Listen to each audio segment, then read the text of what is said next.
ujung tombaknya adalah BKPM. Kemudian BKPM direkomendasikan oleh Kementerian Perindustrian. Ini sebenarnya sudah lumayan bagus. Tapi terkendala masalah izin AMDAL dan izin-izin yang lain di daerah yang agak menjadi kendala yang cukup makan waktu yang lama, terutama di daerah. Ya, jadi kalau kita bicara insentif pajak, sebenarnya turunannya itu banyak sekali. Artinya jenis dari insentifnya itu beragam. Ada yang sifatnya tax allowance, kemudian ada yang sifatnya tax holiday. Dan ini pun sangat bervariatif untuk berbagai sektor lapangan usaha. Dan karena sangat variatif dan cukup besar, sebenarnya pemerintah bisa fokus ya pada aspek insentif pajak yang sudah diberikan. Gitu.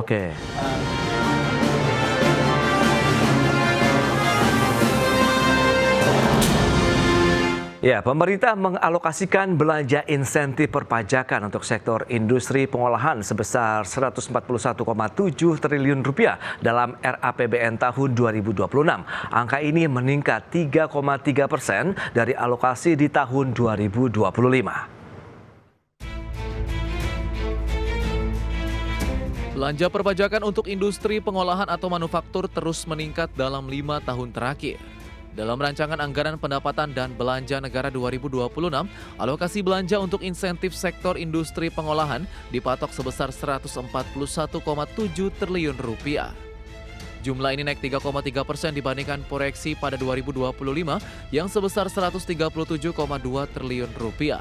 Dengan demikian, industri manufaktur menjadi sektor penerima manfaat belanja perpajakan terbesar dalam 5 tahun terakhir. Sebagai gambaran, pada 2024 sektor ini menerima insentif pajak senilai Rp98,8 triliun atau setara 24,7% dari total belanja perpajakan pada 2024. Tingginya pemanfaatan di sektor industri pengolahan sebagian besar dimanfaatkan oleh industri untuk pengusaha dengan omset di bawah Rp4,8 miliar, pembebasan bea masuk untuk kawasan perdagangan bebas dan pelabuhan bebas, serta pembebasan bea masuk untuk barang modal. Berbagai sumber IDX Channel. Ya, pemirsa, untuk membahas tema kita kali ini terkait dengan optimalisasi belanja insentif manufaktur Rp141,7 triliun di tahun 2026. Kita sudah tersambung melalui Zoom bersama dengan Bapak Fajar Budiono. Beliau adalah Sekjen Asosiasi Industri Aromatik, Olefin dan Plastik Indonesia. Kemudian sudah bergabung juga ada Mas Sufrendi Manilet, peneliti ekonomi Core Indonesia. Langsung saja kita sapa ini. Halo Pak Fajar, apa kabar Pak? Kabar baik Mas, selamat pagi. Selamat pagi, terima kasih juga atas waktu yang disempatkan. Mas Yusuf, apa kabar? Kabar baik Mas Pras. Baik, terima kasih atas waktu yang disempatkan. Dan sebelum membahas lebih jauh, mungkin dari si pelaku industri manufaktur, Pak Fajar mungkin bisa menyampaikan terlebih dahulu seperti apa sih review kebijakan-kebijakan insentif yang sudah diberikan oleh pemerintah, khususnya untuk industri pengolahan ataupun manufaktur di dalam negeri ini, Pak. Ya, sebelumnya terima kasih Mas diundang kembali ke acara ini. Dan insentif yang diberikan pemerintah terhadap industri manufaktur, khususnya di industri petrokimia, sudah membantu untuk menarik investasi masuk. Tetapi pada pelaksanaannya masih kurang cepat, sehingga perlu dilakukan lagi implementasi yang lebih mudah, sehingga konsistensi investasi yang sudah berkomitmen itu bisa masuk. Jadi seperti tax holiday, tax allowance, kemudian super tax deduction, memberikan sinyal positif Mas dalam hal mendorong investasi. Tetapi administrasi di lapangan masih panjang dan rumit, sehingga kerjasama antar kementerian dan lembaga ini perlu di speed up lagi, perlu diperingkas lagi seperti sebelum masa COVID, Pak. Mereka ada task force bersama-sama di satu meja, satu ruangan, sehingga lebih cepat. Nah, ini sekarang ini agak sedikit lambat lagi, sehingga administrasinya panjang dan implementasinya agak berkurang banyak. Begitu, Mas. Baik, menarik kalau kita cermati ini terkait dengan administrasi, berarti ada birokrasi di sana, Pak Fajar. Ini seperti apa, Pak, kendalanya? Lamanya di bagian yang mana? Kemudian jenis apa yang membuat proses dari insentif-insentif yang diberikan ini tidak langsung ke pelaku usaha, begitu, Pak Fajar? Jadi kan ujung tombaknya adalah BKPM. Kemudian BKPM direkomendasikan oleh Kementerian Perindustrian. Ini sebenarnya sudah lumayan bagus. Tapi terkendala masalah izin AMDAL dan izin-izin yang lain di daerah yang agak menjadi kendala yang cukup makan waktu yang lama, terutama di daerah. Baik, terutama di daerah yang menjadi fokus begitu ya. Baik, ini menarik kalau kita cermati ini. Nah, Mas Yusuf, Anda melihat bagaimana dari sisi pelaku dan juga pengamat begitu? Anda melihat seperti apa kondisi yang tadi sudah disampaikan oleh Pak Fajar? Dengan beragam kebijakan yang sudah dilakukan, apresiasi juga sudah diberikan oleh pelaku usaha, tapi memang masih ada kendala pada saat action ya, pelaksananya di lapangan begitu. Kalau misalnya kaitannya dengan proses-proses perizinan, terutama di daerah ini, Mas Yusuf. Ya, jadi sebenarnya kalau kita ikuti berbagai sistem yang sudah dibangun pemerintah itu memang kerap kali berjalan cukup baik, terutama di level pusat, tetapi ketika diturunkan ke level daerah, sistemnya ini kemudian ada bottleneck-nya, ada kendalanya ya.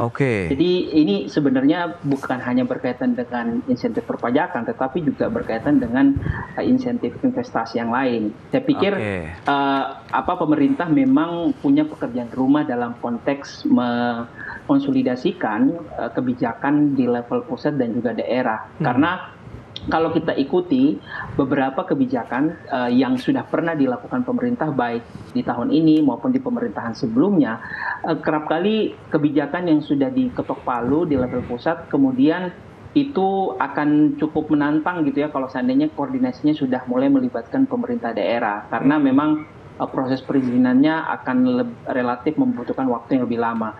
Sedangkan kita tahu pelaku usaha ataupun investor ini kan butuh waktu ataupun butuh kepastian ya. Jadi ketika misalnya kepastian dan waktu yang diberikan itu tidak sesuai dengan kriteria ataupun mungkin target yang ingin dicapai oleh investor, ini yang kemudian bisa menjadi semacam disinsentif bagi mereka untuk melakukan investasi terutama di daerah. Jadi saya pikir insentif investasi melalui perpajakan ini penting, dan tadi sudah disebutkan dia memang menjadi salah satu pembantu dalam konteks tadi lapangan usaha yang besar gitu, terutama industri manufaktur. Namun di saat bersamaan kita juga harus akui pemerintah masih punya pekerjaan rumah dalam membenahi sistem yang sudah dibangun agar terkonsolidasi lebih baik terutama di level pusat dan juga di level daerah. Nah, dengan menyikapi kondisi yang terjadi dan juga mungkin disampaikan juga oleh Mas Yusuf, Pak Fajar, lantas bagaimana Anda melihat kebijakan-kebijakan yang sudah dilakukan, kemudian sejauh ini sudah ada solusi ataupun bagaimana upaya diskusi juga nih dari pelaku usaha untuk menyampaikan kendala-kendala yang justru ditemui di lapangan? Ya, kita terus koordinasi dengan BKPM, kemudian Kementerian Perindustrian dan Pemda atau pemerintah daerah setempat ya. Jadi terus selalu kita update kendala-kendala yang kami hadapi, dan di daerah ini ternyata juga tidak mudah karena di daerah ini kan pemahamannya itu tidak 100% seperti apa yang digariskan ke pusat ke daerah, sehingga rasa memiliki untuk satu proyek itu dibangun di daerah tersebut dipandang sebagai satu pendapatan tambahan bagi masyarakat sekitar atau ormas-ormas sekitar, sehingga kami juga kadang-kadang social mapping itu juga penting sekali. Karena apa? Karena kayak selama ini kan banyak berita di daerah-daerah itu kita terkendala oleh ormas-ormas yang mengatasnamakan itu, jadi agak sedikit memberikan ruang tidak nyaman pada calon investor yang akan masuk, begitu Mas. Terutama di kawasan industri begitu ya Pak Fajar ya? Betul. Nah, menyikapi dengan beberapa poin yang tadi sudah disampaikan begitu, ini akankah berdampak kalau kita bicara mengenai daya saing industri dalam negeri begitu, baik untuk pasar domestik maupun yang untuk kegiatan eksportasi misalnya ke luar negeri, Pak? Iya, cukup mempengaruhi sekali karena masalah tata waktu yang sudah kita rencanakan dari awal biasanya akan molor, sehingga waktu yang terbuang ini menjadi kesempatan, jadi kerugian yang ditimbulkan cukup lumayan karena kepercayaan calon buyer itu terhadap keseriusan kita dalam menyelesaikan atau memenuhi permintaan mereka menjadi terkendala, gitu Mas. Baik, nah dengan beragam tantangan tadi yang sudah disampaikan Pak Fajar, Mas Yusuf, Anda melihat bagaimana dengan upaya akhirnya kita tahu ada optimalisasi belanja insentif lagi akan diberikan oleh pemerintah yang rencananya mencapai 141 triliunan begitu di tahun 2026 mendatang. Apakah ini nanti akan bisa menjadi game changer juga untuk bisa memperbaiki tadi dari sisi ekosistem, tata kelola untuk sektor industri maupun dari sisi insentif yang diberikan juga nih, Mas Yusuf? Kalau kita bicara bantuan, terutama untuk para pelaku usaha maupun para pelaku usaha industri, ini tentu akan membantu karena tadi juga sudah disinggung bahwa insentif perpajakan ini kerap kali digunakan ya sebagai pemanis ya tanda kutip dalam melakukan atau mengundang investor ke dalam negeri. Jadi sebagai suatu paket kebijakan tentu kita harus apresiasi karena insentif ini dilanjutkan di tahun depan dan kalau secara nominal kita juga melihat peningkatan pertumbuhan dibandingkan kebijakan belanja insentif di tahun ini dan juga di tahun lalu. Nah, tapi sebenarnya kan isunya itu tidak hanya sekedar bagaimana peningkatannya, tetapi juga masalah di dalam pemanfaatan atau penggunaan dari insentif itu sendiri. Tadi saya kira sudah dijelaskan secara komprehensif oleh Pak Fajar, ada berbagai permasalahan, terutama tadi masalah koordinasi, kemudian juga kecepatan ya dalam menggunakan ataupun koordinasi antara pusat dan daerah itu yang kerap kali akhirnya menurunkan ya efektivitas ataupun optimalitas dari kebijakan insentif perpajakan ini. Nah, di tahun depan saya pikir ini kemudian perlu dilihat pemerintah secara lebih serius karena di saat yang bersamaan kan pemerintah punya target lain yang berkaitan dengan industri manufaktur. Jadi ketika ingin mendorong industri manufaktur, salah satu yang kemudian harus dibenahi adalah tadi masalah penggunaan insentif perpajakan dan hal-hal lain yang berkaitan juga dengan industri manufaktur itu sendiri. Baik, apakah nanti bisa seiring sejalan begitu pada saat kita menggelontorkan insentif bagi sektor manufaktur, tapi di satu sisi kita bisa segera dengan kecepatan yang tinggi juga membenahi beberapa tantangan yang sudah disampaikan Pak Fajar Budiono selaku pelaku industri ini ya terkait dengan industri plastik begitu. Kita akan bahas lebih jauh nanti Pak Fajar, Mas Yusuf, tapi kita akan jeda dulu sebentar ya. Dan pemirsa, kami akan segera kembali usai pariwara berikut ini.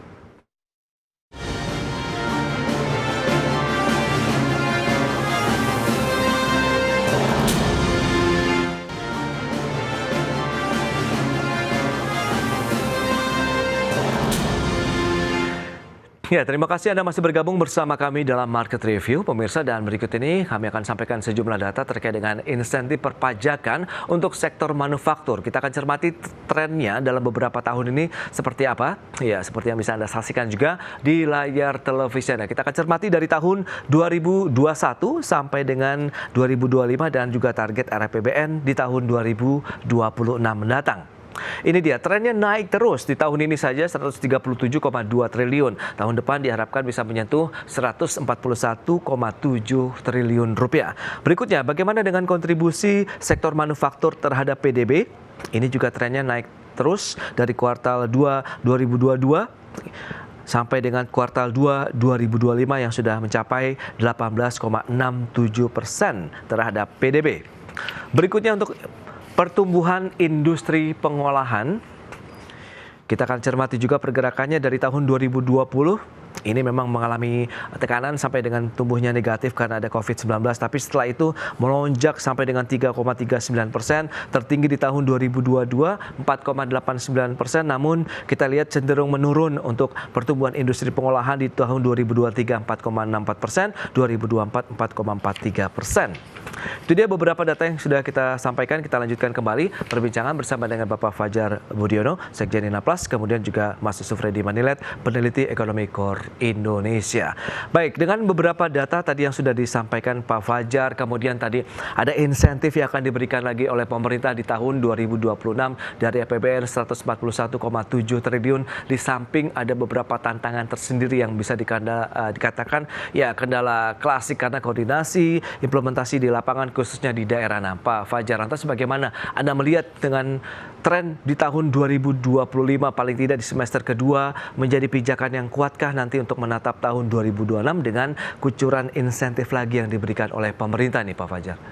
Jadi ini start yang bagus sekali Mas. Jadi kalau kita lihat PMI kita ini di bulan Juli sudah mulai naik Pak. Kalau di bulan Juni kemarin kan 46, sekian. Betul. Sekarang udah 49, sekian lah. Udah hampir 50. Artinya start yang bagus. Manakala nanti di sisa semester tahun ini belanja pemerintah juga masih yang di rata-rata masih di 50%-an, sehingga tinggal sisa 4 bulan. Ini mudah-mudahan momentum ini bisa menjadi kebangkitan kita kembali untuk terus memanfaatkan interest yang dikucurkan oleh pemerintah, sehingga investor baru mau datang lagi. Dan kalau kita lihat, Danantara punya banyak sekali program, khususnya di tempat kami itu ada, kalau tidak salah ada 6 refinery yang akan dibangun. Nah, ini akan cukup membantu kita dalam pemenuhan bahan baku ke depannya. Kemudian juga untuk memenuhi kebutuhan kan produk-produk petrokimia yang notabene sampai hari ini masih 50% import. Sehingga nanti pemerintah di samping insentif yang diberikan dalam bentuk tax insentif ini juga dipikirkan juga supply demand-nya. Karena apa? Selama ini lemah sekali kita dalam pemerintah menjaga supply demand. Sehingga demand lokal ini tidak bisa disuplai 100% oleh produksi lokal. Banyak sekali import yang masuk, sehingga utilitas kita itu masih under 70%. Nah, ini kalau bisa dinaikkan lagi, otomatis akan memberikan gairah calon investor baru untuk berinvestasi di Indonesia. Jadi memang demand kita besar. Begitu, Mas. Baik. Nah, lantas Mas Yusuf, kalau kita bicara mengenai insentif yang akan diberikan dari sisi perpajakan, adakah bentuk insentif yang mungkin lebih tepat sasaran atau memang ini sudah cukup ideal? Tinggal bagaimana lagi-lagi kita bicara mengenai implementasinya di lapangan, sehingga dampaknya langsung dirasakan oleh industri manufaktur dan tidak ada lagi mungkin perjalanan yang harus berliku nih dari anggaran yang sudah disampaikan dalam APBN untuk langsung ke dalam dunia usaha. Ya, jadi kalau kita bicara insentif pajak, sebenarnya turunannya itu banyak sekali. Artinya jenis dari insentifnya itu beragam. Ada yang sifatnya tax allowance, kemudian ada yang sifatnya tax holiday. Dan ini pun sangat bervariatif untuk berbagai sektor lapangan usaha. Dan karena sangat variatif dan cukup besar, sebenarnya pemerintah bisa fokus ya pada aspek insentif pajak yang sudah diberikan. Gitu. Saya kira pemerintah memang bisa misalnya melakukan customize pemberian insentif pajak berdasarkan kebutuhan dari tiap-tiap industri, karena menurut kami bisa saja satu industri itu akan berbeda kebutuhannya dengan industri yang lain, sehingga insentif pajak ini akan customize sesuai dengan kebutuhan. Dengan cara itu harapannya insentif pajak ini bisa memberikan efek yang lebih besar gitu ya, efek yang lebih nendang lah istilahnya gitu, untuk mendorong masing-masing industri. Artinya dia tidak hanya terpaku ataupun tercakup pada satu atau dua industri saja.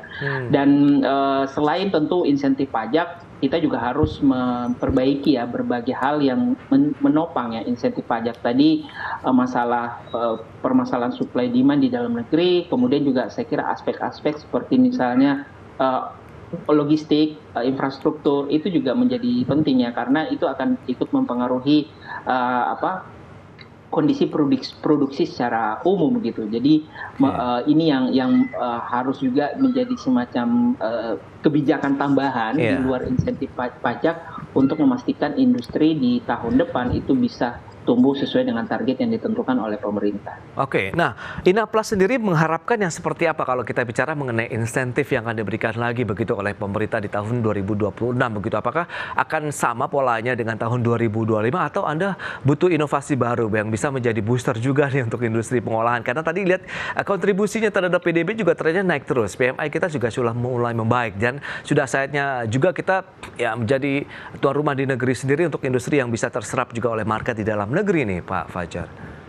Ya, di samping tadi seperti Pak Yusuf bilang tadi untuk tax insentif selain tax loan atau tax holiday juga perlu disesuaikan juga yang sudah ada itu, terutama di masalah pada saat PPN konstruksi, Mas. Jadi kan sekarang ini rata-rata kalau kita bangun pabrik itu kalau dulu cuma butuh waktu 3 tahun, sekarang di atas 5 tahun. Padahal PPN itu berlaku setelah 3 tahun dimulainya peletakan batu pertama. Nah ini pada saat tahun keempat kita masih membangun, belum menghasilkan apa-apa, kita harus membayar PPN yang menjadi tanggung jawab kita. Nah ini kalau bisa itu direlaksasi, diatur kembali, disesuaikan dengan kondisi terkini terhadap rantai pasok barang-barang engineering tadi. Karena selama ini untuk membangun pabrik itu antriannya cukup panjang dan logistik betul tadi lebih lama lagi, sehingga beberapa aturan pajak harus disesuaikan dengan kondisi terakhir, baik itu dari sisi ragam demand di pasar maupun dari sisi teknologi gitu, Mas. Ya, tapi bukankah pemerintah juga kan tengah fokus untuk bisa meningkatkan investasi, dan kita tahu juga Kementerian Investasi dan Hilirisasi juga sudah menyampaikan tren investasinya naik terus loh, Pak Fajar. Kemudian apakah ini juga seiring dengan perbaikan dari infrastruktur, ekosistem seperti yang Anda sampaikan, dan logistik juga, atau bagaimana sih? Atau memang lebih cepatan arus investasi yang masuk tapi belum didukung dengan kebutuhan ataupun percepatan untuk pembangunan infrastrukturnya, perbaikan logistiknya, atau bagaimana nih Pak Fajar? Jadi kalau yang dari sisi EPC, Engineering Procurement Construction, itu kan kita tergantung dari negara lain. Itu antriannya panjang, itu kita nggak bisa ngapa-ngapain. Tetapi dari sisi energi, nah ini juga menarik. Indonesia sekarang ini suplai listrik lumayan bagus ininya, pasokannya dari sisi volume. Tapi dari sisi quality perlu ditingkatkan lagi. Sehingga untuk di daerah-daerah di luar Pulau Jawa itu industri mau bergerak ke sana kalau quality listriknya itu bagus.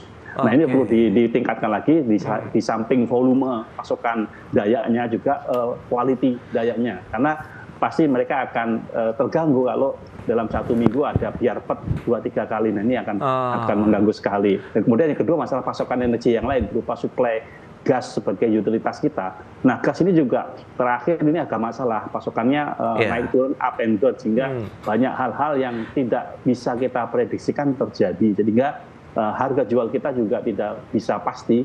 Kita mau ngambil kontrak jangka panjang itu terkendala dari cost structure kita yang hampir tiap bulan berubah. Nah ini yang perlu mulai dipikirkan bersama bagaimana kepastian untuk membuat planning production dan planning pricing itu menjadi sesuatu yang tidak terlalu berubah terlalu banyak gitu. Nah kalau infrastruktur sendiri khususnya untuk logistiknya, kembali lagi ini perlu dioptimalkan lagi angkutan kereta api dan angkutan laut. Kalau kita mengandalkan angkutan darat sekarang yang melewati Jakarta itu setengah mati sekarang. Jalan tol udah macetnya di mana-mana. Nah ini perlu ditingkatkan lagi. Bagaimana double track harus segera untuk kereta api, khusus untuk angkutan barang yang terjadwal, karena terkendalanya adalah kereta api itu tidak bisa ngangkut barang yang terjadwal. Kalau itu bisa sangat banyak orang akan lari ke kereta api dan kemudian juga angkutan laut begitu, Mas. Baik, nah lantas untuk mengoptimalkan lagi belanja insentif manufaktur sehingga bisa benar-benar menjadi booster di tahun 2026, Mas Sufrendi, Anda melihat bagaimana? Apakah bisa seiring sejalan kita bisa meningkatkan tadi perbaikan infrastruktur, peningkatan infrastruktur pendukung termasuk logistik di dalamnya, sambil kita juga meningkatkan arus investasi yang masuk untuk bisa meningkatkan produktivitas produksi industri manufaktur di Indonesia ini? Ya, jadi kalau kita perhatikan dari struktur belanja RAPBN tahun depan, memang selain insentif pajak, pemerintah kan masih akan melanjutkan beberapa program seperti pembangunan infrastruktur. Jadi sebenarnya secara politik anggaran itu bisa dijalankan, tapi memang untuk mengharapkan agar kemudian berbagai kebijakan itu bisa langsung bekerja itu cukup sulit. Artinya ketika kita bicara infrastruktur dan logistik memang membutuhkan waktu. Tapi setidaknya pembangunan infrastruktur ini kan bertahap ya efeknya. Beberapa infrastruktur kan juga sudah mulai jalan hasil dari pembangunan pemerintah periode sebelumnya. Jadi harapannya itu bisa sedikit membantu ya untuk berharap agar insentif pajak ini bisa memberikan booster yang lebih besar. Dan saya pikir tadi masukan-masukan yang sudah diberikan oleh Pak Fajar selaku perwakilan gitu ya dari pelaku usaha menjadi penting gitu ya, masukan mengenai jenis insentif spesifik yang dibutuhkan, kemudian juga jenis infrastruktur logistik yang dibutuhkan, itu saya kira perlu menjadi masukan yang diperhatikan oleh pemerintah agar kemudian kebijakan insentif pajak ini bisa menjadi booster untuk industri manufaktur di tahun 2026. Baik, berarti memang tantangannya masih ada, tapi masih ada peluang untuk kita bisa meningkatkan lagi. Salah satu penopang atau pendukung ya, selain insentif yang diberikan, tapi bagaimana infrastruktur, sarana prasarana yang paling utama untuk industrinya sendiri juga harus tetap diperhatikan, terutama di daerah juga yang tadi menjadi satu hal yang disampaikan oleh Pak Fajar Budiono begitu dari Idaplas, bahwa bagaimana koordinasi sistem yang terintegrasi antara pusat dan daerah ini juga menjadi suatu keniscayaan yang juga harus terwujud begitu begitu, sehingga komandonya sama begitu, dalam artian untuk mewujudkan pembangunan industri manufaktur atau pengolahan Indonesia yang semakin maju lagi, sehingga kontribusinya terhadap pertumbuhan ekonomi Indonesia diharapkan juga bisa lebih tinggi dan lebih kuat lagi begitu. Baik, Pak Fajar, Mas Yusuf, terima kasih banyak ini atas waktu, informasi dan juga update serta insight yang sudah diberikan kepada pemirsa IDX Channel pada hari ini. Selamat melanjutkan aktivitas Anda kembali. Salam sehat, sampai berjumpa kembali. Pak Fajar, Mas Yusuf, terima kasih. Terima kasih Mas Yusuf. Terima kasih Bapak Fajar. Baik pemirsa, 1 jam sudah saya menemani Anda dalam market review dan perbaharui terus informasi Anda hanya di IDX Channel, your trustworthy and comprehensive investment reference. Karena urusan masa depan harus di depan, aku investor saham. Saya Prasetyo Wibowo beserta seluruh kerabat kerja yang bertugas pamit undur diri. Terima kasih, sampai jumpa.